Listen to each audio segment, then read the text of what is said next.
Hello again, Fissels family and friends. This is the daily pastoral message for Wednesday, June 10. Being a Wednesday, I'd normally be coming to you with a summary of our Tuesday evening Bible study, but the gremlins of Zoom got to us, and even though we were able to start the study, we weren't able to continue it very long, and I wasn't able to reconnect. So next Tuesday, for those of you who follow along either with the Wednesday summary or on the Bible study on Tuesday, we'll be covering both this past week's section, which isn't very long, and then also next week's session, which is just 7 verses, and so I think we'll be able to study both. I may end up doing 2 summaries. We'll see how that goes.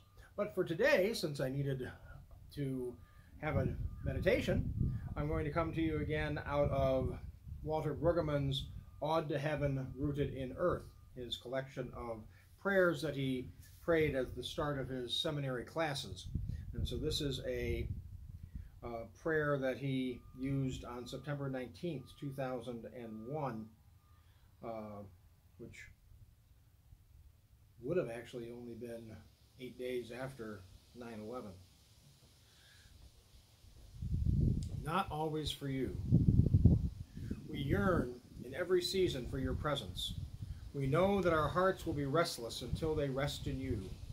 We are like deer who seek a watering hole in the drought. We hear invitations for all you who are weary and heavy laden.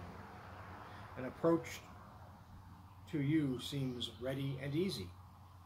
To tell the truth, we do pant restlessly, but not always for you. Sometimes, instead, for security, or sex and beer and sports, or power and success, or beauty and acceptance, not seeking you. To tell the truth, we know you to be no easy mark, with your rigorous entrance requirements of blamelessness, truth-telling, no bribes, and all manner of neighborliness. We yearn for you in every season, making you too easy, imagining you too difficult, bewildered and unsure until you give yourself concretely to us, as you have done and as you do. Amen. And so,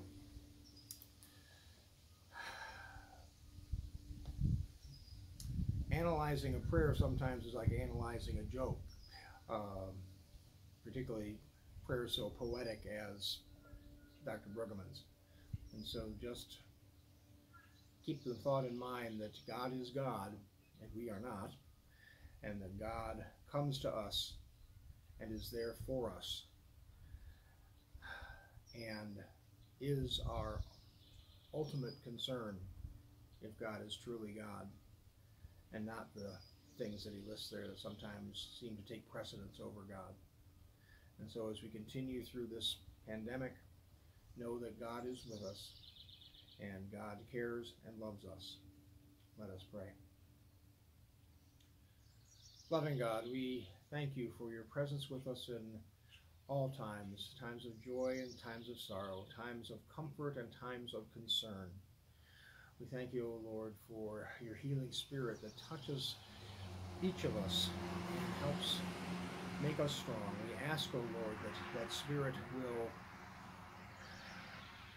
be upon those who are healing from this pandemic virus, and healing in many ways, not only physically but emotionally and from our anxieties and fears. Be with those who are providing our essential services, and especially with those who are providing health care. For although we are not in the highest point of the pandemic, the virus is still present, and those who are caring are still putting themselves at risk. Those providing care are still putting themselves at risk. Lord, we ask that peace and justice will reign over the land, and that we will come to a new understanding among and between all people, and that all lives will be acknowledged to matter in your sight. And if they matter in your sight, they should all matter in our sights as well. Be with us in these days, weeks, and months, years ahead, for you have been with us and you shall be with us in all the days to come. In your holy name we pray. Amen. I look forward to coming to you again tomorrow. As I've said yesterday, that it will be a video that will take the place of the message to younger Christians, since I won't be conducting Sunday service. And so hopefully you'll be able to watch it with any young ones you have at home, but also even if you don't have young ones with you at home, please watch, because it'll be a message that'll be appropriate for all. And so I look forward to talking with you again tomorrow. Until then, stay safe, stay healthy, stay strong, and I know God will continue to be with us and to bless us all. Goodbye for now.